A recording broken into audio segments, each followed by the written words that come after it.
ఏంటమ్మా లేచావా? అప్పుడే తెల్లారిందా నీకు? 10కే లేచొస్తావా? అయ్యో! అవునా? సర్లేండి, ఇంకో గంట పడుకొని వస్తా.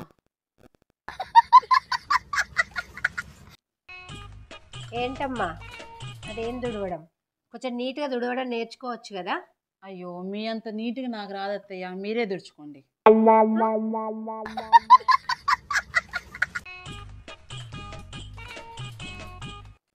ఏం చేస్తున్నవే? పప్పు చేస్తున్నాను అత్తయ్య.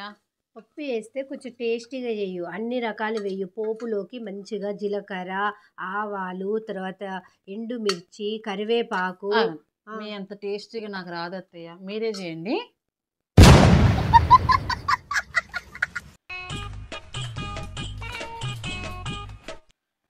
ఏం చేస్తున్నవే?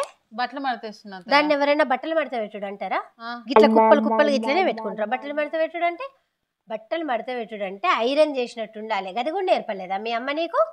నేర్పలేదు అత్తయ్య, నాయి కూడా కాస్త మీరే మడతేరా.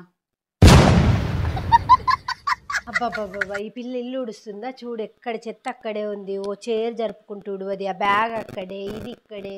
అబ్బబ్బబ్బా! వీళ్ళ అమ్మ అసలు ఏం నేర్పిందో ఏమో నాకు అర్థమవుతలేదు. ఓన్లీ చదవస్తే చాలుతుందా? ఇంట్లో పని నేర్పుకోవద్దా? ఏం చేస్తానవే? ఇది ఎవరైనా నూడ్చుడు అంటారా? ఈ ఈ చైర్ జరిపినవా? అదే వెనకాల బ్యాగ్ ఉన్నది, ఆ బ్యాగ్ అక్కడనే ఉన్నది. అదే అక్కడ వెంట్రుకలు అక్కడనే ఉన్నాయి, ఆ పేపర్ అక్కడే ఉంది. ఏం ఊడ్చినావు నువ్వు అసలు? కనీసం ఊడ్చుడు కూడా నేర్పలేదా మీ అమ్మ? నిజమే అత్తయ్య, అంత చెత్త చెత్త ఉంది. ఇదిగోండి, మీరైతే భలే నీట్ గా ఉడుస్తారు, మీరే ఉడుచుకోండి.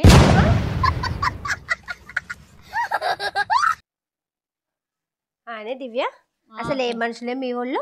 ఏమైంది? అబ్బగా పక్కింట్లో పోయి చూసినా అసలు ఫర్నిచర్ ఎంత మంచిగా ఉన్నది. ఇట్లా అద్దం లాగా ఉన్నది, అన్ని మ్యాచింగ్ మ్యాచింగ్. ఇక్కడికి వస్తే అదో కలరు ఇదో కలరు, ఆ చైర్లో ఒకటో కలరు ఒకటో కలర్. ఎవరైనా అట్లా పంపుతారా అనే? చూసుకోవద్దా? ఇల్లు అందంగా ఉండాలని వాళ్ళకు కూడా తెలియాలి కదా. నిజమే అత్తయ్య, మీరు అన్నమాట నిజమే. ఒక పని చేస్తా, మమ్మీ వాళ్ళకి ఫోన్ చేసి నాకు పెట్టిన ఫర్నిచర్ అంతా తీసుకెళ్ళిపోమంట. మీరు మంచి సెలెక్ట్ చేశారు కదా, కొత్త మీరే సెలెక్ట్ చేసుకోనండి, ఓకేనా?